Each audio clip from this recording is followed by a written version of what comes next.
So again, welcome. Today we are covering the TDCx, or the Tablet Data Collector add-in with ARM. Got a presentation, kind of our general introduction to the Tablet Data Collector. We'll spend just a little time on. I'll go kind of quick, just to cover the highlights of what it is if you have not encountered it before, but the bulk of the time will be a demonstration training showing you how to use it. Just a little bit of salesmanship, I guess, if you will, to summarize what it provides in case you haven't seen or used it before. So the tablet data collector, it is an add-in to the ARM software. So you would purchase this add-in and it unlocks more features really within the ARM software itself, not a separate installation, but really running ARM as it is, going through the features that it offers. The first one is really optimizing the display of ARM for collecting data. Naturally, if we're on a smaller screen size on a tablet, then you're going to need to try to make things simpler on the screen to make best use of that space. So there's an integrated keypad to easily type in the values that you are recording. You can zoom in just with the touch screen. We try to simplify the interface, get rid of everything that's excessive that we wouldn't need. And we'll kind of try to walk through the picture taking sequence as well, being able to use the Windows Camera app right alongside ARM for picture taking too. So in the TDCx, since ARM's the main engine, we've got all of those additional pieces of information that you can document. Are all available to us right as we're recording our data. So every assessment value in that table isn't just a value. There's other information that can be documented. There's GPS coordinates that you can record specific to that value. You can take and attach plot pictures. You can mark plots as damaged. I've aged my presentation a little bit because we have actually renamed that to be exclude. So I'll have to update my screenshot here. But to throw out a value that you know won't be included in your analysis, you can do that right there in this grouping. And then there's a general text comment as well to explain whatever you may, extra information that you might want to document. Just open freehand text there as well. Some efficiency functionality for as you're actually collecting the data. How can we be the most efficient in recording the data? There are one-touch shortcut keys. We'll demonstrate on the screen here when we get into the demonstration. You can choose the order that you want the software to move through your assessment values. So that way it knows the pattern that you will be performing. So there is no clicking and jumping around, but you just hit enter and the software knows where you are going. And so a very slick just to keep putting in numbers. And you can really put in any trial information in, since, as we said, we're actually running ARM. So all of the editors, all the information could be recorded. Then we'll talk about this in the demonstration as well. Once the data has been recorded, using tools to ensure that it is accurate while you're still in the field. So trying to avoid, we're entirely throwing out the possibility of a transcription error because it's going directly into the software. There is no middle step there at all. ARM has data range limits, and there's our quality or data review functions that we'll step through. It's important, of course, protecting your data. So there is a backup path in ARM that is definitely even more important, I would say, in the tablet data collector. make sure to set that backup path. If you can put something like an SD card in the device, that's a great way to stash it away. It's separate from the hard drive in case the hard drive fails, something happens. That little card, if that little card can survive, then you still have the data that's been recorded. We'll demonstrate how to record GPS coordinates, both in the general site description fields for your trial corners or your individual plots as well. And let's just dive in.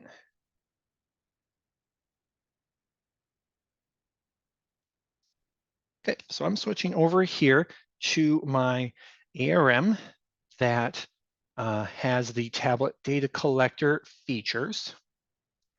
So, ideally, I would have a tablet. Maybe I would be sharing with you all through the meeting. Of course, and it's hard to see where my finger is and when we're tapping. So we're going to kind of fake it a little bit. Typically, of course, you would be doing these functions on a touch screen, but this way you can follow my cursor, and we can just act as if it's on a touch screen. But natively, it would make more sense that this actually would all be happening on a tablet.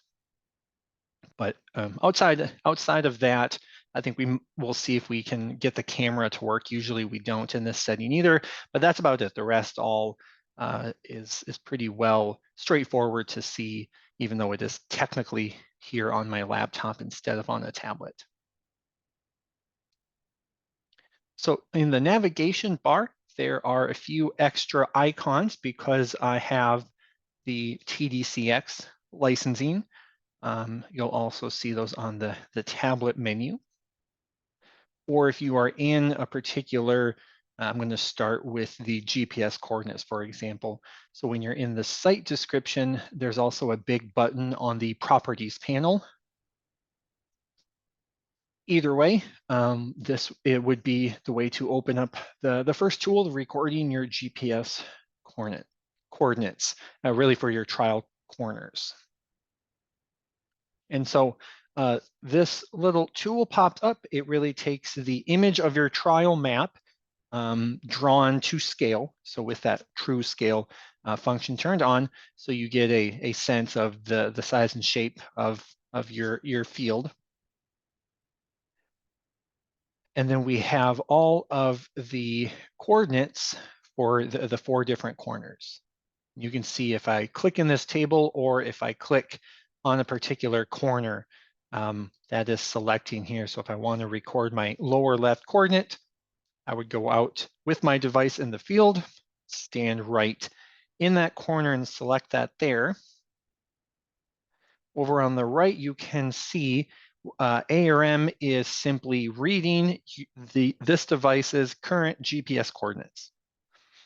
It just goes through the windows, Windows, what's my location, and gets the GPS coordinates.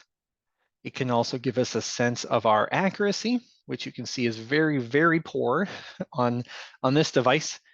Being a laptop that isn't designed to have any GPS accuracy requirements, it's obviously very, very not particularly useful.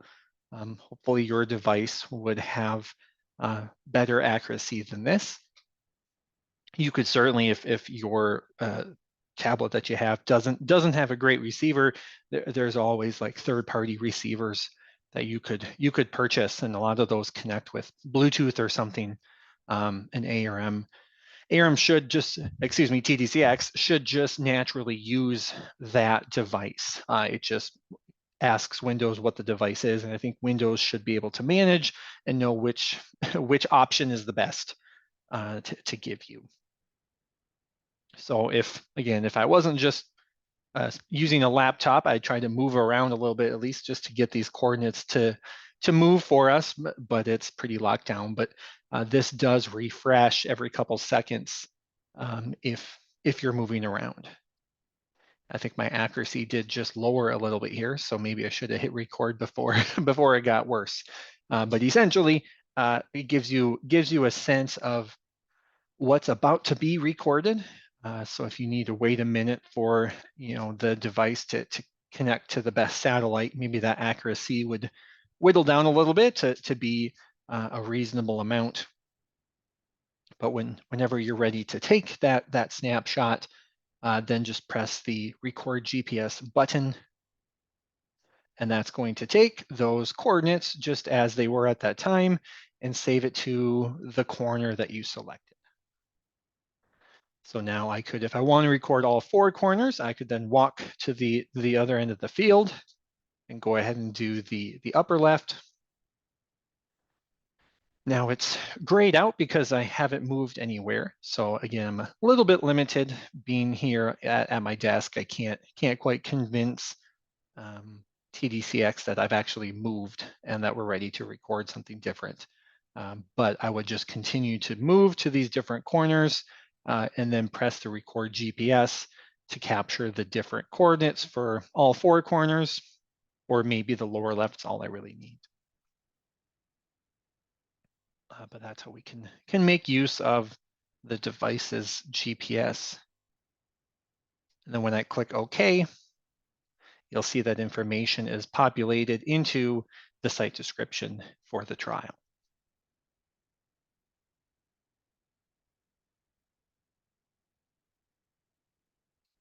So that's the first function, the GPS coordinates for the individual corners. We can also, as we had alluded to before, when you're in the assessment section, over on the properties panel, there is a GPS coordinate as well. And that is different for every assessment value that you record. Here in TDCx, this becomes a button because I can do just like we did a moment before. If I click on this button, it's going to take this device's current location and save it as the GPS coordinates. And that is just for this particular value. So you can see now that I've done that, there's a little icon to show that I have pinned in some GPS coordinates for that one particular value. Don't know how common that is. If you need one for every assessment value, certainly could be possible. And if you're in an orchard or something and have varying spots, you got pinned down where the tree is that you're working on or whatever. But those are kind of the two different levels of coordinates. And with TDCx, you can use your device to record those.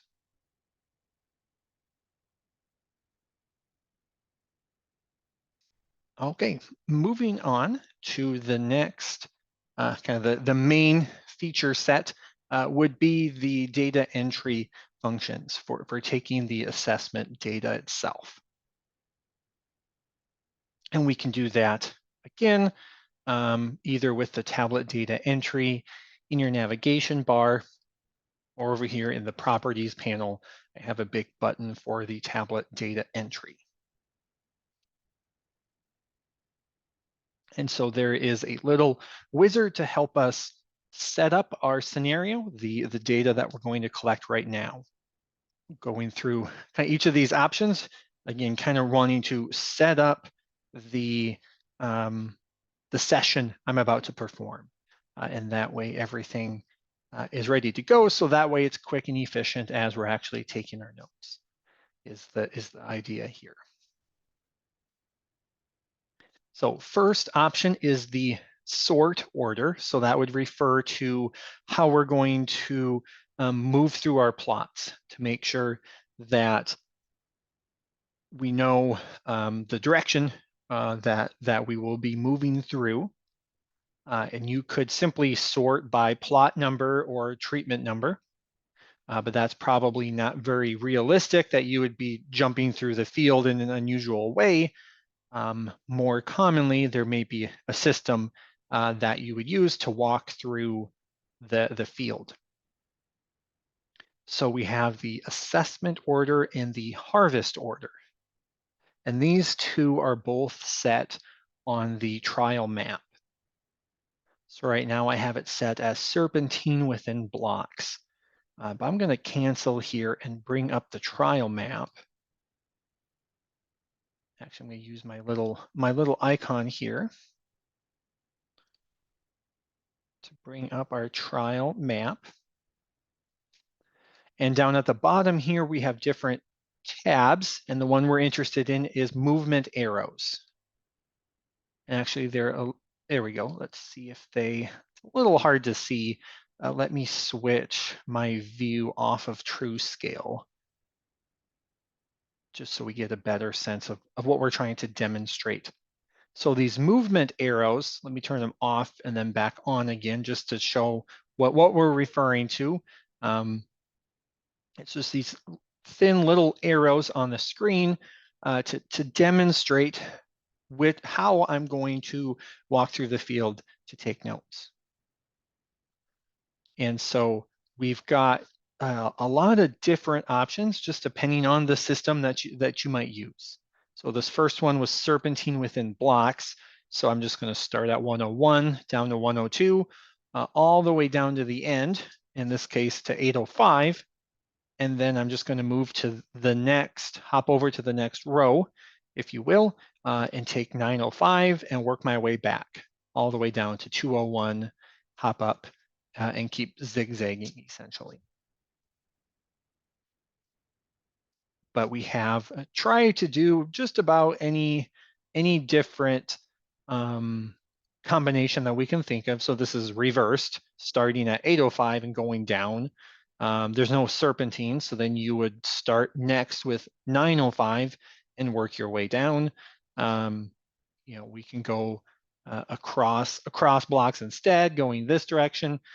Try to cover just about, you know, serpentine across blocks, trying to cover every combination that you might do. So that way, when you start taking notes, it's just a matter of pressing enter, and the next cell, the next value to take is the one that you're naturally moving to. So we can set this assessment order to whatever way we want to go through. I think I'm going to stick to my serpentine within blocks. There's also a harvest order. It's the same exact idea. It's just a way to have two different methods. Because maybe oftentimes with harvest, for example, you might be using equipment, and so it might be a totally different order than when just an individual is walking through the field. So same concept, just two different selections to make. Here for TDCx, that assessment order is the one that matters the most, I think, for taking our data. So back to the tablet data entry. That is the sort order. And you can see now I changed my harvest, and it's just drawing from whatever I have selected on the trial map for this particular trial. So we'll use that assessment order. This next option is the cursor order. So this would really apply when I'm taking more than one assessment in my session. So, you know, if I'm just doing one assessment, I just move right down the column. You know, it's easy, it's obvious. What happens next? You just move to the next plot. And that would be, you know, essentially by column across plot. That's what that does. It just goes straight down. But if I have multiple assessments, and in my example here, we're going to use two assessments. The first one has subsamples. So I have to look at 5 different leaves to perform this percent area rating, and then yield, I guess, is maybe a terrible example of something I would be doing next, but one assessment after that, just one subsample, just, you know, overall rating of the plot that is going to happen. And so the question is going to be how, you know, what order of operations am I going to perform? And if we can have ARM TDCx know what that order is, then I just have to press enter and it'll make sure to move to the right cell. So if I was going to simply perform that percent area all the way through the field and then come back to start at plot 101 again and work all the way through the field again to do my second assessment, then that would be by column across plot. Just go straight down the column. I'm not going to try to do more than one thing at a time. With the subsamples, it's a little easier. I'm going to toggle back to my presentation here. A little easier to show this maybe with a little video here. The differences. This one, I guess we've got 3 subsamples in each assessment, but same idea that we're doing more than one assessment. So the by column, that's easy. I just perform this assessment all the way through the field, and then I'm going to come back and move through the field again to do the next assessment. If I want to do across columns within plot, I'm going to do all 3. Let me pause it here. I'm going to perform the first assessment on all 3 subsamples. Then I'll move to the next assessment. And in this case, I've got 3 subsamples to do, and then we'll move to the next plot and kind of repeat that process. So I'm going to do the subsampling multiple times in this case, essentially. Whereas if we were to do the across columns within subsample, maybe the subsample is the same entity. Leaf was my last example. So I'll take the one leaf and perform both assessments on that leaf, and then move to my next subsample. Grab another leaf, do both assessments, and so on. Oops, didn't realize it had paused there for me. So doing assessment subsample number 1, and do both assessments on it, and then move to the next subsample, do both assessments on it, and so on and so forth. That would be the across columns within subsample. Kind of a tongue twister. That's why I usually come to my little video here, because it's a little bit hard to visualize. But the idea is just if you're doing subsamples, we want TDCx to know what your process is. So that way there is no thinking, there's no hopping around to make sure you're in the right cell when you're taking data. We'll get it right from the get-go, so I just have to cruise through and enter my data.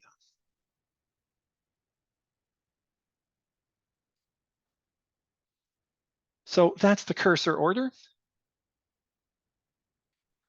Let's just do across columns within plot. It doesn't matter a ton between those 2 since the second one doesn't have subsamples.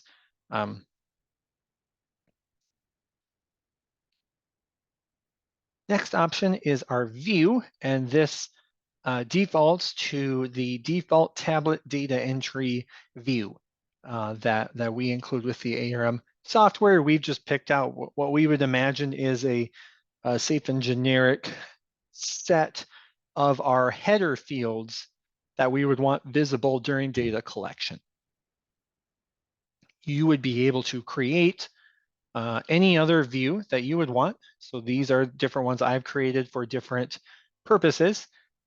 Just hide all of the fields except the ones you want to see. You could collapse certain groups if you want as well. The view file remembers that. And then that'll be what's used on the screen when we enter the tablet data mode. I'm going to stick with the default here.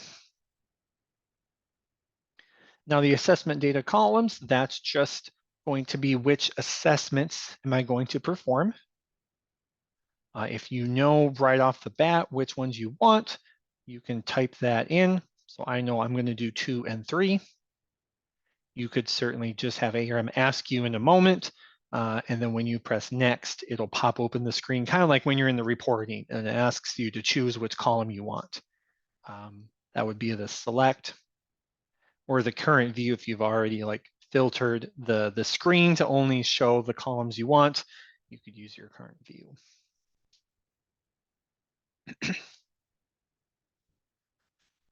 Okay, the rest of these options, there's a variety of them.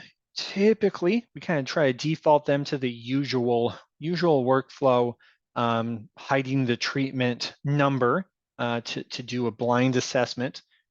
So that's off by default, but if you needed the treatment number, you could turn it on. Recalculate after edits, that's just for if you have a lot of calculated columns, trying to make sure that those calculations aren't happening every time you enter a data point. No point in that happening. You may as well wait till you're all done. The screen layout, we'll see how that collapses. You saw the screenshot earlier. Collapse everything we don't need. Try to make things as efficient as possible. Shortcut keys we'll play with. Because this one's usually off. If you wanted that set GPS, if you needed that to happen for every assessment value that you take, you could turn this on and a TDC will automatically record that GPS coordinate when you type in your data value. So probably not something that happens a whole lot, so it's usually off by default. Launching the camera app, we'll give that a try. Usually, since I'm running through Zoom here for this presentation, Windows doesn't let it share, doesn't pop up, but we'll give it a try and see what happens. But typically, you would do this if you plan to take pictures with your data. And we'll show how to work the screen in that situation. I think for the moment, I'm going to turn that off and we'll cycle back the second time to show how the camera would set up. And then there's the key press when you're tapping on the screen. You can have the Windows little click sound, which can be nice so you know that you hit the value.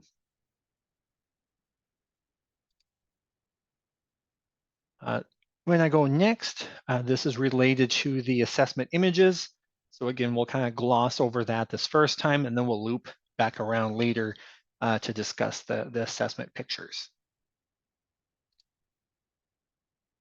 So now that I've finished that, you can see there's a lot of action on the screen as we're collapsing the navigation bar, simplifying everything that we can on the screen into this data entry mode. So I've got just our two columns. Again, these rows that we see were chosen through that view file that we had saved.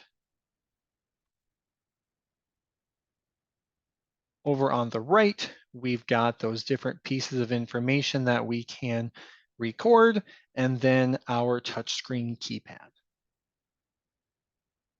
So I'm in plot 101 in the first subsample here, so I could just type in my assessment value and press enter. And now ARM will move me to the next cell. So again, the idea with that initial setup is that it knows I chose that I'm going to move to the next subsample before I perform the next assessment. So then I can just start recording my values.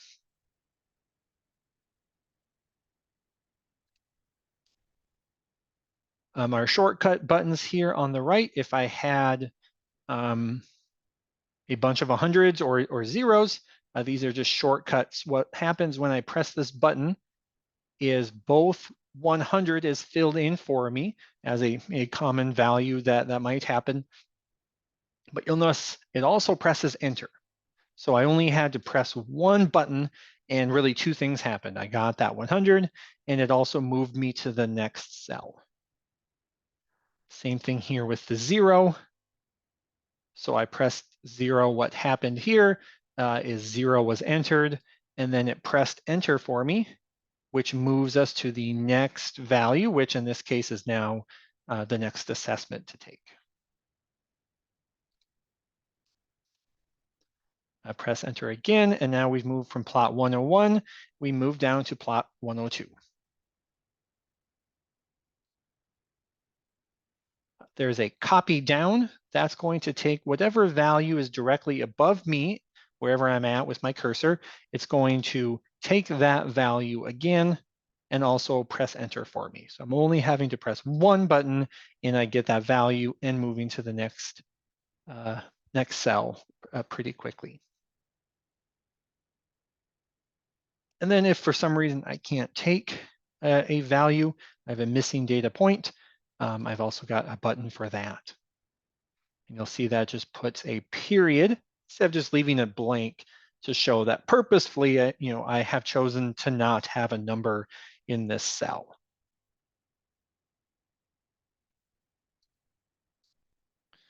Moving along to the next one, maybe I'll copy that 25 down again. So that's how we can enter in data. We mentioned the data limits. So here I've got a percent area. If I had wanted to, put in a limit, maybe this is, has to be between 1 and 100. You can use the rating minimum and maximum. Those are the two fields here. If I'm doing a 1 to 5 scale, that rating unit itself has the min and max already filled in. It would limit my data entry to those values. The nice thing with that is those limitations kick in as I'm entering data. So if I'm going for a 12, but I fat finger and type 112 instead, when I press enter, everything stops. I get a pop-up to say, wait a minute, that number shouldn't be possible, at least based on the setup of this assessment. So you told me 0 to 100 is the only valid values, but here you've entered 112. So something's not right. So I can adjust to say, oops, that was supposed to be a 12 and proceed. If for some reason, there really is 112 is actually what happened, and I say, wait a minute, I didn't want this rating min and max there, I do have the ability to cancel. It'll keep that 112, and then now I could go in and adjust, to get rid of that limit if I didn't need it, if I didn't want it there. That pop-up is good to just to make sure, try to help limit the chance of a typo as we go.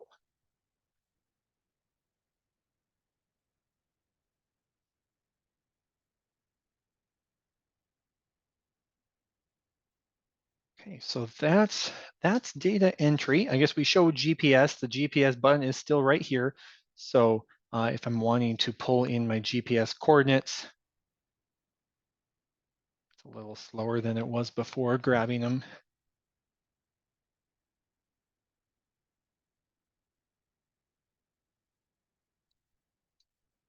Seems like it's not happy with my coordinates again.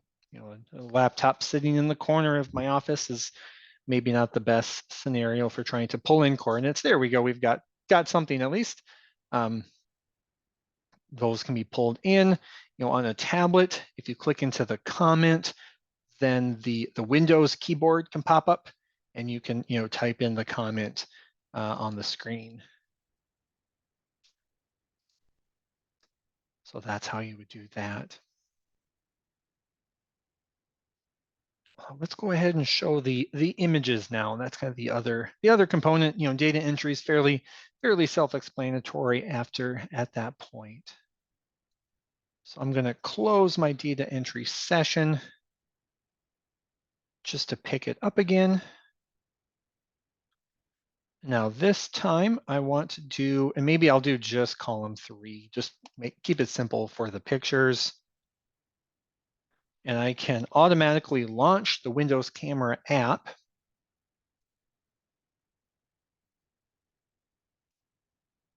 So what'll happen, it'll open up the camera app that's on your tablet. Within Windows, I think Windows 10 and Windows 11 should have a camera application that just comes by default within Windows. And that's really what we will use alongside TDCx. So we weren't going to go make a camera tool ourselves.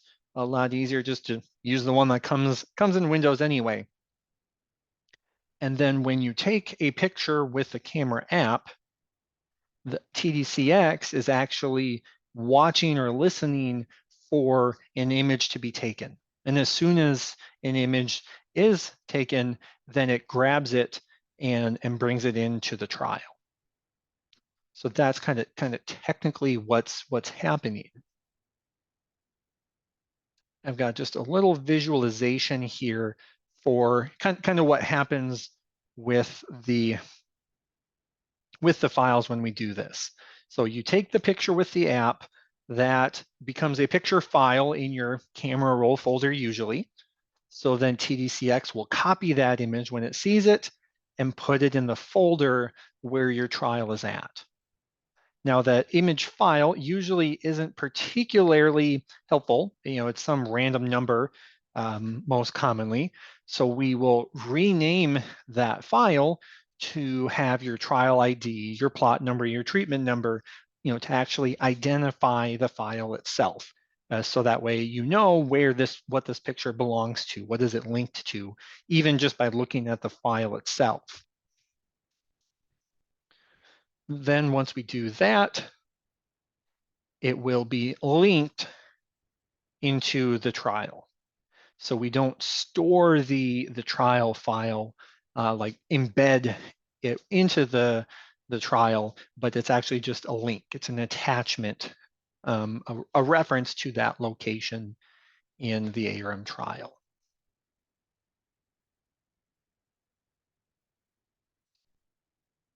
And so that last step of renaming the image, that's what this dialog here is for. You can customize to choose what components you want to have in the file name. So you can see trial ID, treatment, the assessment day, the plot number. If I was doing subsamples, I might want that subsample value.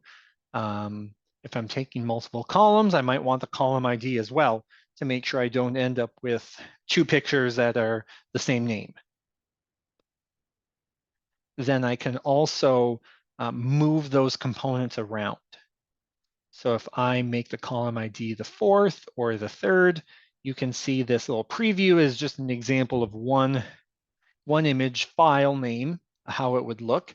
And you can just see that component is moving around. Now it's the 3rd in line, or I could bring it back to the end and put it 5th, just to control how you want to organize those different components into those file names. And the T, the P, and the C are kind of nice. You can turn them off, but I kind of like them there to make it clear it's treatment 3 that I'm referring to. It's plot 101 instead of just the number where there could be some ambiguity. You can even attach more than one picture per plot if you wanted to.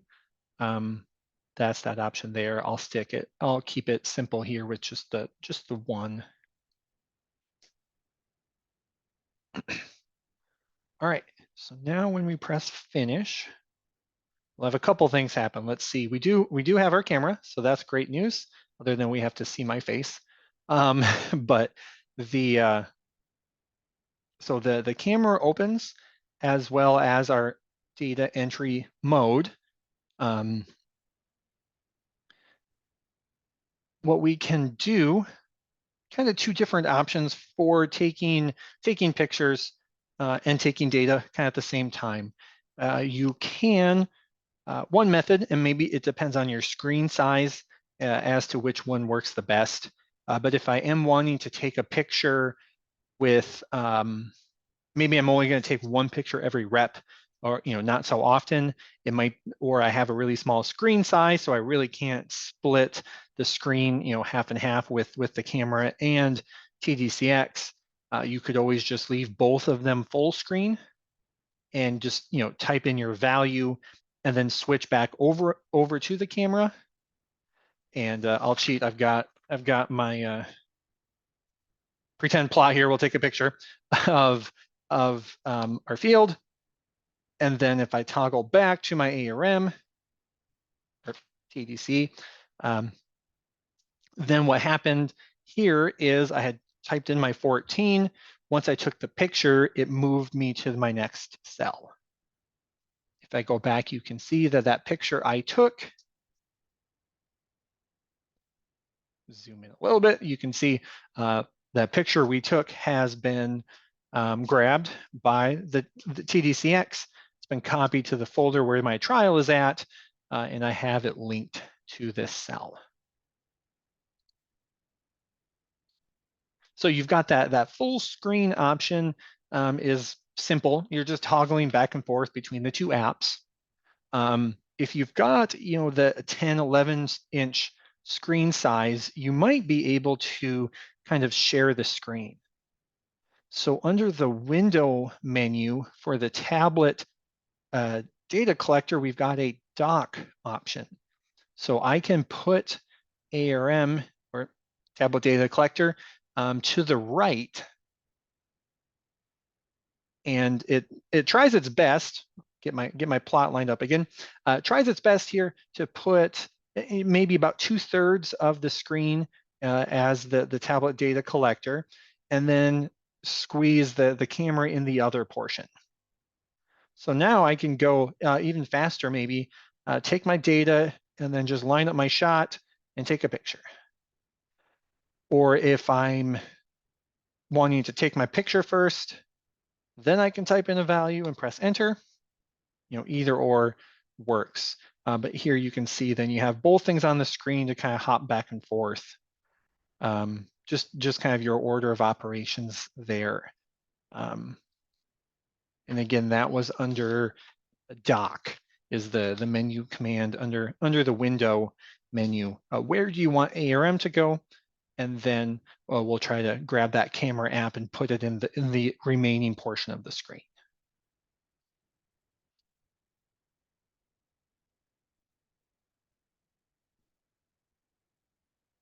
So that's how those pictures work.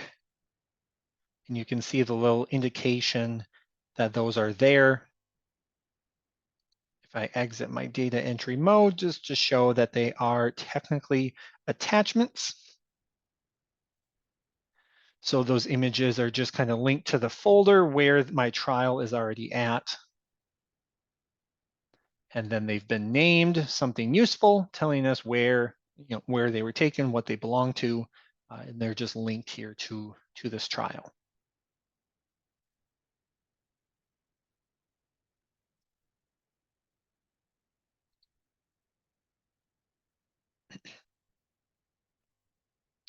If you take pictures with a digital camera or some other device that gets you the quality you need for pictures, maybe the camera on your device just isn't strong enough for taking notes and taking pictures, the quality that you would need. There is a kind of general image attachment function that does the same end result of having a picture attached. You can do a whole set of them all at one time. We've done webinars on that before. You could check out our YouTube channel to find that if that's of interest. But TDC just kind of brings it all together in one go if you have that ability.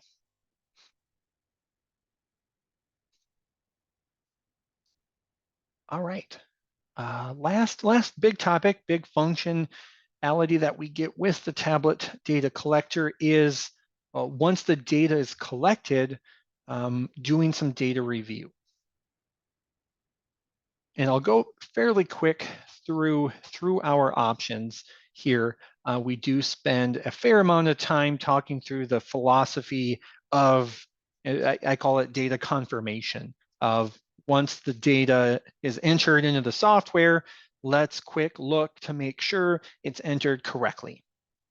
And by using software, if you're putting in the data at the same time that it's being captured, that you're actually performing the assessment, you really have a leg up in the quality assurance you can perform, essentially. I don't want that camera app this time. I'm just going to select column 1 because I already have data here. So we'll pretend that I just finished performing this assessment. But we really have some benefits by having a tool in the field, putting in the data directly, because we can use these review functions to spot anomalies, anything unusual, and still being at the trial site, we can then go back and confirm, did I record the right value? Is there something strange here? I can go take a picture, put some comments in if something strange did happen. Being still in the field while you're doing this review is just hugely beneficial. If you just jotted information down on a piece of paper and you're putting it in at the next rainy day, then when something weird shows up, your options are very limited. Can I guess what the right value should be, or we have to throw it out? That's about it. That's not great, and you're losing statistical power in the process, and you really have limited what you can do. So, well, over 10, we just finished this assessment here. And our main tools for our data confirmation, reviewing the assessment we just took, are actually right here at the top. And so the first one here is the assessment map. I consider it one of the best kept secrets in ARM in general. This is a function available with or without the Tableau data collector. You can do this in your regular ARM with any data you've recorded. The advantage here with TDCx, we can do it live while we just took our notes. Essentially, our assessment map is a heat map of our trial map. So we take all of those values that were recorded, take the lowest value, gets this really light, it's almost white, but it's kind of green. And our largest value gets the dark, dark, dark, almost black, green, and then everything else is a gradient between there. And then that is drawn out on the map so you can see the spatial relationship as to the values you recorded. So one use is to spot outliers, some value that's really, really dark, some area that's really, really light. And in our case here, I've got one that is just so much darker than anything else around it, this plot 904.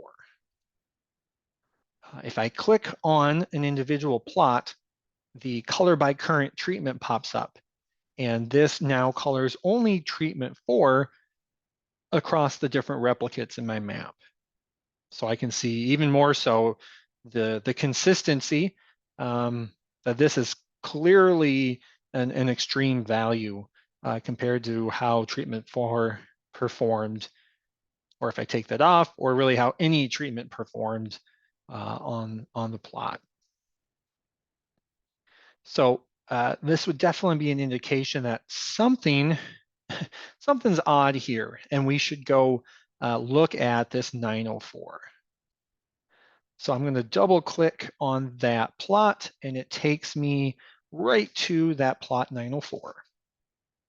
And here I've got a 120, and we've got that example, the percent area assessment where, hey, wait a minute, this is not physically possible. So, okay, we know this 120 is wrong. Can't possibly be more than 100% of the area of the leaf was green. So we need to do something. I can't just leave the 120 here. Like I said, if this was just pen and paper, you're somewhat limited. You go back and look at the paper. Maybe I just typed it in wrong, and I can see the value was jotted down right. But maybe it's smudged. Maybe it looks like it's 120. I don't know what was actually written here. You're really kind of stuck. but still in the field, we can walk back over to plot 904 and check it out. So we can confirm it was supposed to be 20, or it was supposed to be 12 or 10, whichever one it was supposed to be. We can actually get it right the first time, if you will, since we're still here in the trial site. Actually, I guess I cheated. I used my keyboard. I should have typed in the right value there.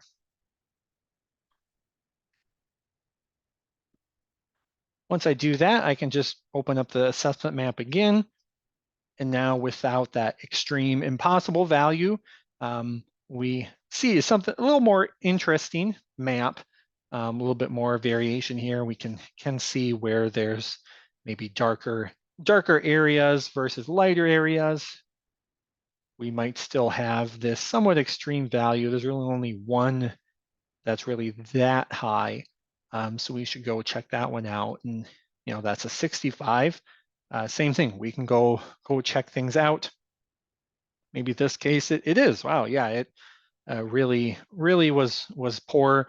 There was something wrong. You can go ahead and put in your comments. You can take a picture and document what had happened.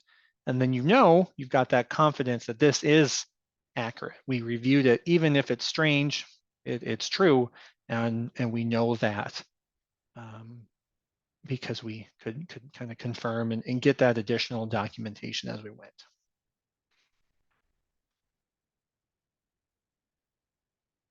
There's also a box whisker graph that can be handy to pop up. Again, you can check out our sessions on data review to get all of the details, but just real quick, you can spot outliers.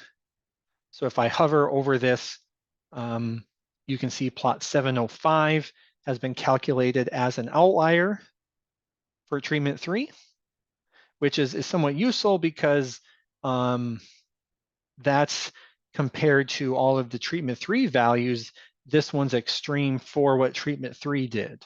Even though I can tell it's 25, probably not quite 30, the value itself wasn't going to stand out when I'm looking at the map, because 30 is fairly run-of-the-mill for a treatment 2 performance. But for treatment 3 specifically, it is unusual.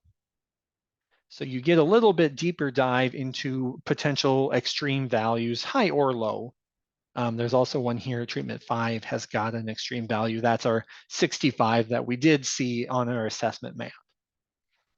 But so here we get a look just a little closer at individual treatments.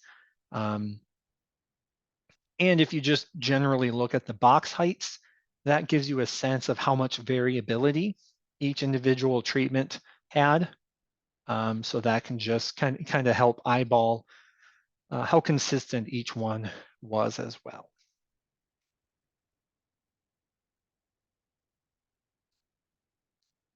I guess the third tool here is the AOV means table. I don't know that really pertains to us much here when you're taking data, at least. I think that would matter more later on downstream. You really kind of want to try to remain unbiased and not start to think about how the treatments are performing against each other. Data collection time, we're just trying to collect the data as best we can and not put in any bias as to what we think should be better or not or whatever. So I would probably stick to those first two functions as we're looking at them.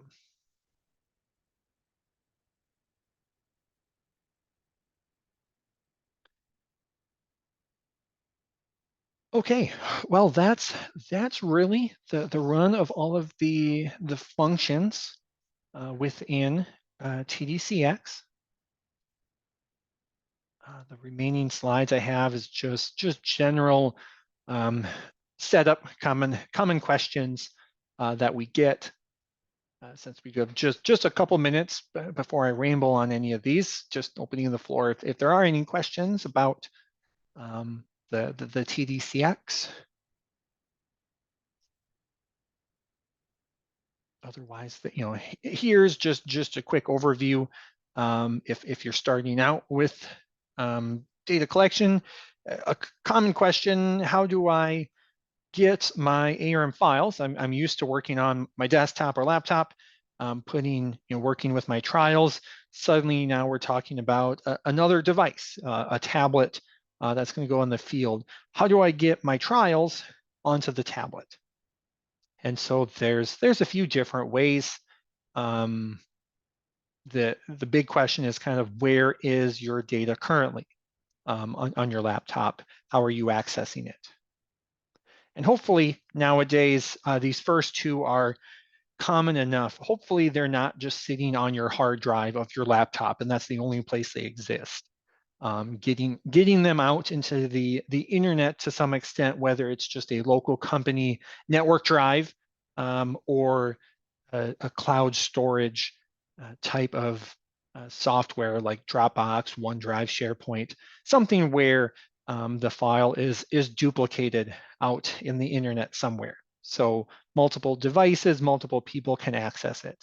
That makes it very easy because your tablet can be just like any other device, connect to the network or connect to, log into your cloud storage account, and now those trials are available there. And it makes syncing just really, really easy. Way back when we kind of first started with the tablet data collector, those weren't quite as common.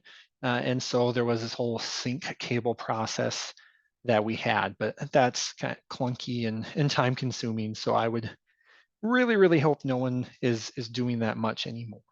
Much easier just to make a free Dropbox account and get started with that or something instead of doing anything manual. So, oops. And just a real quick show on the licensing setup really is really what this would be. The TDCx, as we said, it kind of lives within the ARM software, whatever device that is. So if you already have a PC, a laptop, desktop, whatever, you're using ARM, then and you want a separate device then for note taking, then you would need a separate license as well. So you have your typical full ARM license you're already using. You would purchase what we call the field license bundle. And that is a ARM plus the TDC functions. It gets its own serial number that you would put on that Windows-based tablet. And that's one common scenario. Some people maybe have a device that's already somewhat mobile to some extent. If it's, I've got this Surface Pro that said that you can take it anywhere, or, my laptop flips around and I can, use the touchscreen or whatever. If you have a device powerful enough that has the touchscreen that could behave like a tablet, technically then you could use just one license. Put that ARM license on that device, just add in the TDCx component, those features, and you still have the one device. And maybe you just have a docking station so you can use a monitor and things like that. So those are the two combinations. Sometimes it's a little hard to talk through that, especially in an email. We've got all these different combinations of licenses and such. That's kind of the gist of the options. For what devices do you envision using? Each device will need an ARM license of some sort, a serial number of some sort.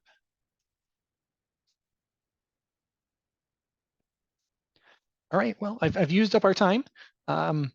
Thanks again for your participation here today. As I mentioned before, we'll be on hiatus for the summer months, at least in the northern hemisphere, as the research season kicks into full gear. But in the fall, we'll be back for sessions on data review, reporting, things of that nature. So thanks all for your time.